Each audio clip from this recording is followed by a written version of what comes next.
السلام علیکم دوستوں، یقیناً اگر آپ میری ویڈیو دیکھ رہے ہیں تو یقیناً آپ کرلس عثمان سیزن 4 کے بارے میں جاننا چاہیں گے کہ وہ کب ریلیز ہوگا اور وہ کب سے شروع ہوگا اور کہاں پر اردو میں دکھایا جائے گا۔ لیکن اس سے پہلے کچھ تاریخ جان لیں اور ہمارے ساتھ بنے رہیں۔ عثمان غازی کے 6 بیٹوں میں سے سلطنت عثمانیہ کی تاریخ میں صرف 2 بیٹے ہی مشہور ہیں، اورحان اور علاؤالدین۔ علاؤالدین عثمان غازی کی پہلی بیوی رابعہ یعنی کہ بالا خاتون کے بیٹے ہیں، اور اورحان عثمان غازی کی دوسری بیوی ملہن خاتون کے بیٹے ہیں۔ عثمان غازی کی وفات کے بعد اورحان سلطنت عثمانیہ کے دوسرے سلطان بنے۔ سلطان اورحان نے 33 سال حکومت کی اور سلطنت کو مضبوط کر کے تاریخ میں اپنا نام روشن کر گئے۔ سلطنت عثمانیہ میں سلطان اورحان کے سب سے خاص 3 کام ہیں: ایک، سلطنت کو اندر سے مضبوط کرنا، دوسرا، منظم فوج بنانا، اور تیسرا، آنے والے حکمرانوں کے لیے براعظم یورپ کے دروازے کھولنا۔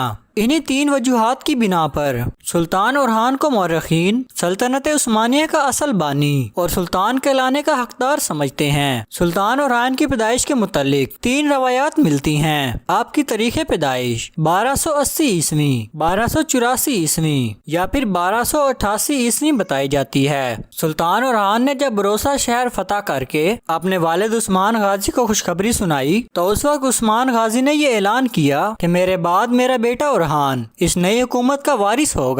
پھر عثمان غازی کی وفات کے بعد سلطان اورحان نے سب سے پہلے اپنی والد کی وصیت کے مطابق سلطنت کا دارالحکومت بروسا شہر پر منتقل کیا۔ اس کے بعد 726 ہجری بمطابق 1227 عیسوی میں آپ نے قسطنطنیہ کے قریب ترین شہروں میں سے ایک شہر نائکو میدا فتح کیا۔ اس کے بعد آپ نے سلطنت کے اندرونی معاملات کو ترتیب دینے میں گزار دیے۔ آپ نے سب سے پہلے 3 چیزوں پر خصوصی توجہ دی: کرنسی، لباس اور فوج۔ کرنسی: ایشیائی کوچک میں سلجوق سلطنت اور بازنطینی سلطنت کے سکے رائج تھے۔ سلطان اورحان نے پورے ایشیائی کوچک میں اپنے نام کے سکے رائج کر کے سلجوق سلطنت کے سکے ہمیشہ کے لیے ختم کر دیے تھے۔ لباس: تمام سلطنتوں میں مسلم اور غیر مسلم، دیہاتی اور شہری لباس میں کوئی خاص فرق نہیں تھا، لیکن سلطان اورحان نے مسلم، غیر مسلم، دیہاتی اور شہری ہر طبقے کا منفرد لباس منتخب کر کے ان کے متعلق قوانین بھی نافذ کر دیے تھے۔ سلطان اورحان سے پہلے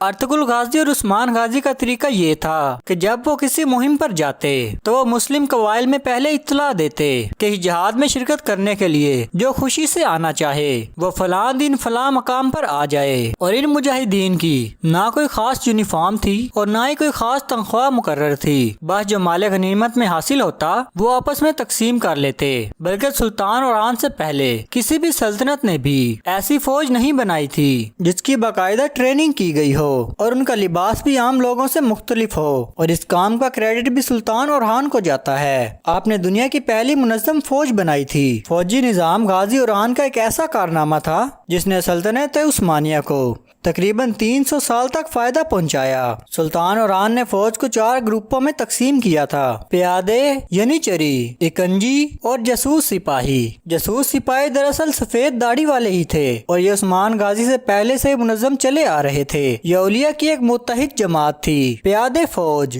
سلطان اورحان نے پیادے فوج کو 10-10، 100-100 اور 1000-1000 کی ٹکڑیوں میں تقسیم کیا، اور ان کی تنخواہ باقی سرکاری تنخواہ دار طبقے سے زیادہ تھی، لیکن تھوڑے ہی عرصے بعد فوج نے اپنی طاقت کا غلط استعمال کیا اور ریاستی معاملات میں دخل اندازی کرنے لگی۔ اس بگڑتی ہوئی صورتحال کو دیکھ کر سلطان اورحان نے اس فوج کو بالکل ہی ختم کر دیا۔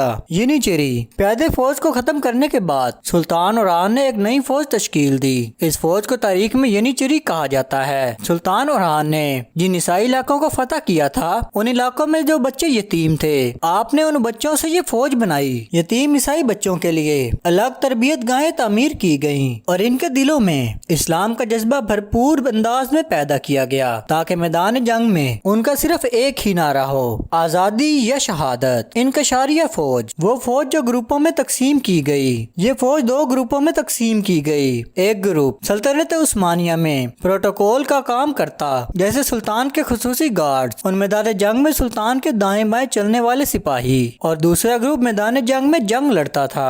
اکنجی فوج: یہ فوج نہ تو باضابطہ تھی، نہ ان کی کوئی یونیفارم تھی اور نہ ہی ان کی کوئی تنخواہ مقرر تھی، بلکہ یہ وہ لوگ ہوتے تھے جن کو جنگ کے وقت مختلف قبائل سے جہاد کے نام پر بلایا جاتا۔ یہ فوج مقدی مقتو الجیش کا کام کرتی، یعنی ایسی فوج جو سب سے پہلے میدان جنگ میں جائے۔ اس فوج کو جو کچھ جنگ کے دوران مال غنیمت حاصل ہوتا وہی ان کی تنخواہ ہوتی تھی۔ سلطان اورحان کی وفات کچھ اس طرح واقع ہوئی۔ سلطان اپنے بعد اپنے بڑے بیٹے سلمان پاشا کو سلطنت عثمانیہ کا سلطان بنانا چاہتے تھے، لیکن 759 ہجری میں شہزادہ سلمان پاشا شکار کھیلتے ہوئے گھوڑے سے گر کر اس فانی دنیا سے انتقال کر گئے۔ سلطان اورحان کو اپنے بیٹے کی موت کا اتنا بڑا صدمہ پہنچا، یعنی آپ بھی 1 سال بعد یعنی 760 ہجری میں اس فانی دنیا سے انتقال کر گئے اور آپ کو عثمان غازی کے مقبرے میں سپرد خاک کیا گیا۔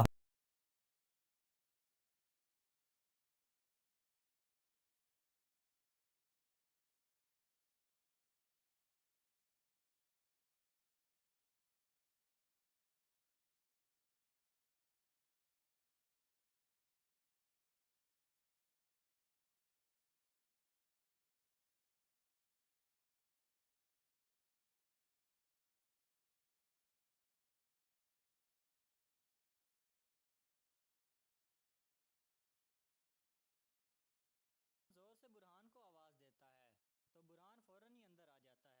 پھر اس سے عثمان پوچھتا ہے، کیا گھوڑے تیار ہیں؟ برہان کہتا ہے، تیار ہیں سردار۔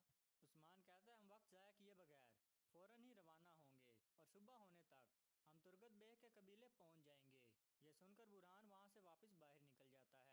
اس کے بعد عثمان کہتا ہے، آپ ہمارے ساتھ نہیں آئیں گے بھائی، جو ہونا تھا وہ ہو چکا ہے، لیکن مجرم کا پتہ لگانا ضروری ہے۔ آپ کل بلیجک قلعے کے گورنر اوگاتوس کے پاس جائیں گے اور اسے میرے خیمے میں آنے کی دعوت دیں گے۔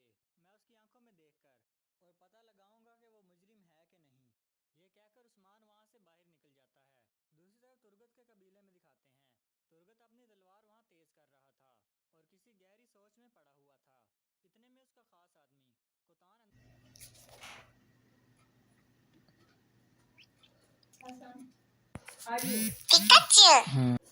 بسم اللہ الرحمن الرحیم۔ السلام علیکم دوستوں، آج ہم آپ کو کرلس عثمان سیزن 3 ایپیسوڈ 6 کے بارے میں بتائیں گے۔ شروع کرنے سے پہلے آپ سے گزارش ہے کہ ہمارے چینل کو سبسکرائب ضرور کر لیجیے گا۔ پچھلی ایپیسوڈ میں آپ نے دیکھا تھا کہ عثمان نے کوسس کے سپاہیوں کی 2 انگلیاں کاٹ دی تھیں اور انہیں کہا تھا کہ یہ درگت کے سپاہیوں کا قصاص ہے۔ اس قصے کے آغاز میں کائی قبیلے کا منظر سامنے آتا ہے۔ ملن خاتون کافی غصے میں ادھر ادھر گھوم رہی تھی۔ پھر وہ گوکچے کو کہتی ہیں 40 دن۔ بسم اللہ الرحمن الرحیم۔ السلام علیکم دوستوں، آج ہم آپ کو کلس عثمان سیزن 3 ایپیسوڈ 5 کے بارے میں بتائیں گے۔ شروع کرنے سے پہلے آپ سے گزارش ہے کہ ہمارے چینل کو سبسکرائب ضرور کر لیجیے گا۔ پچھلے ایپیسوڈ کے آخر میں آپ نے دیکھا کہ عثمان استبل میں پہنچا تھا جہاں اس کا گھوڑا مردہ حالت میں پڑا تھا، اور یہ دیکھ کر عثمان بہت غمگین اور غصے میں آ گیا تھا۔ اس ایپیسوڈ کے شروع میں عثمان مرکزی خیمے میں آ جاتا ہے اور بہت ہی غصے والے انداز میں کہتا ہے، بھائی میرے گھر میں ہی آ کر میرے قرائل کی جان لے لی گئی، میرے جانی دوست اور میرے پر کاٹ دیے گئے۔ ہمیں یہ پیغام دیا جا رہا ہے کہ تم لوگوں کو یہاں پر نہیں رہنے دیا جائے گا۔ آج وہ قبیلے میں آیا ہے تو کل اسے میرے خیمے میں آنے سے کون روکے گا؟ آج قرائل کی جان لینے والا کل میرے اوران کی جان لے سکتا ہے۔ پانی ٹھہر سکتا ہے لیکن دشمن نہیں سو سکتا۔ آپ سپہ سالار ہیں لیکن آپ کیوں سو رہے ہیں؟ گندوز آگے سے کافی شرمندہ ہو جاتا ہے۔ پھر عثمان زور سے برہان کو آواز دیتا ہے تو برہان فوراً ہی اندر آ جاتا ہے۔ پھر اس سے عثمان پوچھتا ہے، کیا گھوڑے تیار ہیں؟ برہان کہتا ہے، تیار ہیں سردار۔ عثمان کہتا ہے، ہم وقت ضائع کیے بغیر فوراً ہی روانہ ہوں گے اور صبح ہونے تک ہم ترگت بیگ کے قبیلے پہنچ جائیں گے۔ یہ سن کر برہان وہاں سے واپس باہر نکل جاتا ہے۔ اس کے بعد عثمان کہتا ہے، آپ ہمارے ساتھ نہیں آئیں گے بھائی، جو ہونا تھا وہ خیمے سے باہر نہ آنے کی وجہ سے۔ بالا بھول گئی ہے کہ میں بھی اس قبیلے کی خاتون ہوں، مگر اب اسے یاد کرانے کا وقت آ گیا ہے، اور گوکچے یہ کام تم کرو گی۔ فوراً ہی کزل قبیلے جاؤ اور قالین بنانے والی جتنی بھی ماہر خواتین ہیں ان کو لے آؤ۔ دوسری طرف گندوز کہہ رہا تھا، دوسرے عثمان کو دکھاتے ہیں۔ وہاں گندوز کہہ رہا تھا، میرا ایک حصہ کہتا ہے کہ مجرم رکا توس ہے، لیکن میری بات سن کر وہ ہکا بکا رہ گیا تھا۔ عثمان، مجھے یہ ہو چکا ہے لیکن مجرم کا پتہ لگانا ضروری ہے۔ آپ کل بلیجک قلعے کے گورنر اوگاتوس کے پاس جائیں گے اور اسے میرے خیمے میں آنے کی دعوت دیں گے۔ میں اس کی آنکھوں میں دیکھ کر اور پتہ لگاؤں گا کہ وہ مجرم ہے کہ نہیں۔ یہ کہہ کر عثمان وہاں سے باہر نکل جاتا ہے۔ دوسری طرف ترگت کے قبیلے میں دکھاتے ہیں۔ ترگت اپنی تلوار وہاں تیز کر رہا تھا اور کسی گہری سوچ میں پڑا ہوا تھا۔ اتنے میں اس کا خاص آدمی کوتان اندر داخل ہوتا ہے تو ترگت اس سے پوچھتا ہے، کیا عثمان بے کی کوئی خبر آئی ہے؟ اس پر کوتان کہتا ہے، نہیں سردار، ابھی تک کوئی خبر نہیں آئی۔ ترگت کہتا ہے، وہ آئیں گے، انشاءاللہ ہمارے سپاہی صحیح سلامت واپس آئیں گے کوتان، اور اگر عثمان صاحب ایسا نہ کر پائے تو بہت ہی برا ہوگا۔ اس کے بعد صبح کا وقت ہو جاتا ہے۔ جیرکتائی ثبوت حاصل کرنے کے لیے وہاں پر مصروف تھا تاکہ گھوڑے کے قاتل کا پتہ چلایا جا سکے۔ اس کے ساتھ کچھ مزید لوگ بھی مدد کر رہے تھے۔ دوسری طرف عثمان کا قافلہ بھی ترگت کے قبیلے پہنچ جاتا ہے۔ ان کے ساتھ ترگت کے شہید سپاہی موجود تھے۔ تمام شہیدوں کو دیکھ کر قبیلے کے لوگ بہت غمگین ہو جاتے ہیں اور وہاں پر بہت ہی غم کا اظہار کرتے ہیں۔ ترگت بھی وہاں پر آ پہنچتا ہے اور ترگت سب سمجھ نہیں آ رہی۔ عثمان کہتا ہے، سمجھ آ جائے گی بھائی، بس ایک دفعہ اسے قبیلے آنے دیں، جب وہ سامنے بیٹھے گا تو سب پتہ چل جائے گا۔ اتنے میں جیرکتائی وہاں پر پہنچ جاتا ہے تو عثمان پوچھتا ہے، آؤ جیرکتائی، کیا کوئی سراغ ملا؟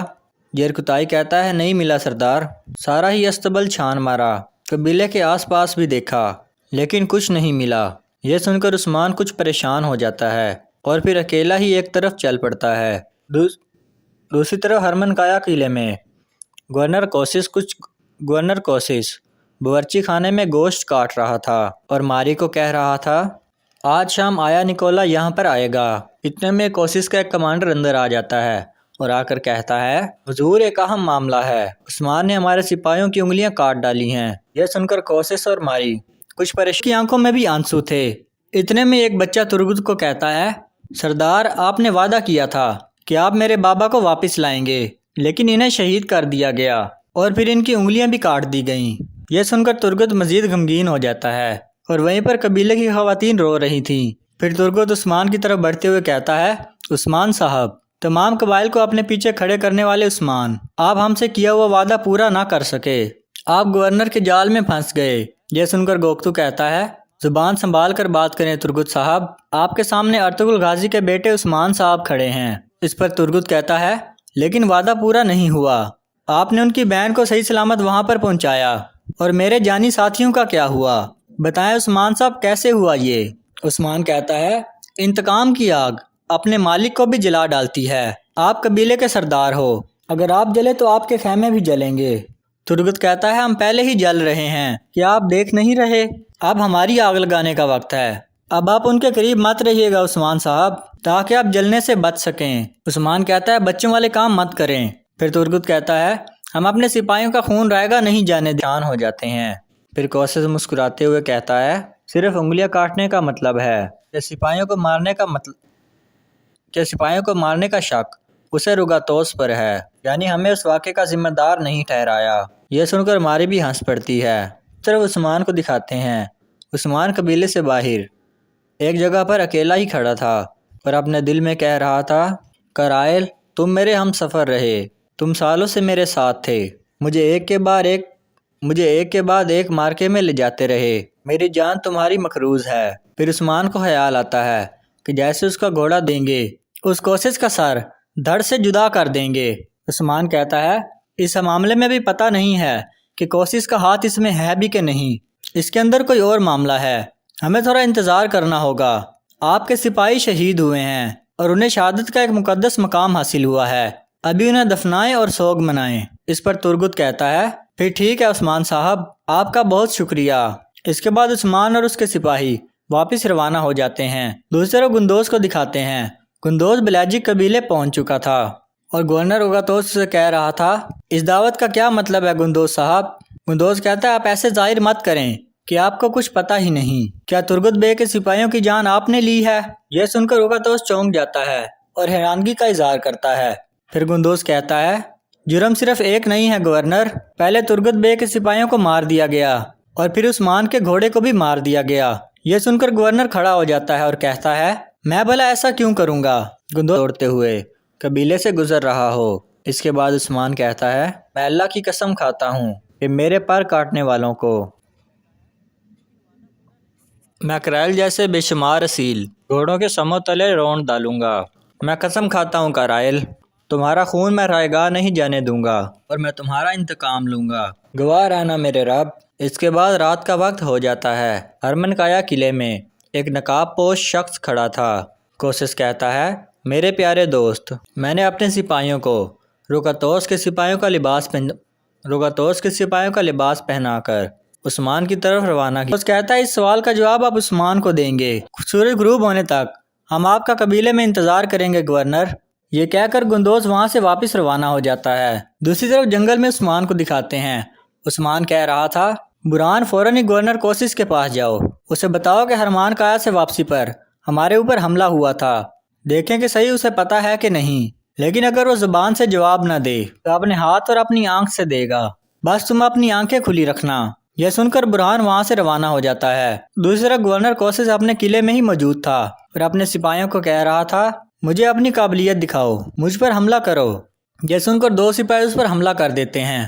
اس طرح کوسس ان دونوں کو ہی گرا دیتا ہے اور پھر کہتا ہے جنگ کے زخموں کے نشان ہمیشہ فقر کی نشانی ہوتے ہیں، اب ان دونوں کو میری نظروں سے دور کر دو اور قابل بننے تک تربیت جاری رکھو۔ اتنے میں کوسس کی بہن تالیاں بجاتے ہوئے واپس وہاں پر آ جاتی ہے اور کہتی ہے میرے بھائی کی تلوار کتنی تیز ہے، آپ ایک شہنشاہ جتنی قدرت رکھتے ہیں، لیکن اس کے باوجود بھی آپ نے مجھے ایک چھوٹے سے قبیلے کے سردار ترگت سے اغوا ہونے دیا۔ کوسس کہتا ہے لیکن آخر کار میں اپنی بہن کو چھڑا لایا ہوں اور تم میرے سامنے ہی کھڑی ہو۔ ماری کہتی ہے یہ تو ہے کیا تھا تو تم نے وہاں بڑا ہی اعلیٰ کام کیا، عثمان کے محبوب ترین گھوڑے کو مار ڈالا۔ پھر کوسس کھڑا ہو کر ہنسنے لگتا ہے اور پھر کہتا ہے تم واقعی بے رحم ہو اور ایک حقیقی ترک ہو، مجھے یقین ہے کہ جب عثمان کو پتہ چلا ہوگا تو اسے شدید غصہ آیا ہوگا۔ یہ سن کر وہ آدمی کہتا ہے میں نے تو بس آپ کی دی ہوئی ذمہ داری پوری کی ہے گورنر کوسس۔ یہ آدمی دراصل کزل قبیلے کے ایک آدمی کے ساتھ ملا ہوا تھا۔ اس کے بعد کوسس کہتا ہے تمہارا نیا مشن بہت زیادہ اہم ہے، میرا خیال ہے کہ پادری کراگور عثمان کے پاس ہے، کیا تمہیں قبیلے میں کچھ مشکوک لگا؟ لیکن ترگت نے مجھے اغوا کرنے کی قیمت نہیں چکائی،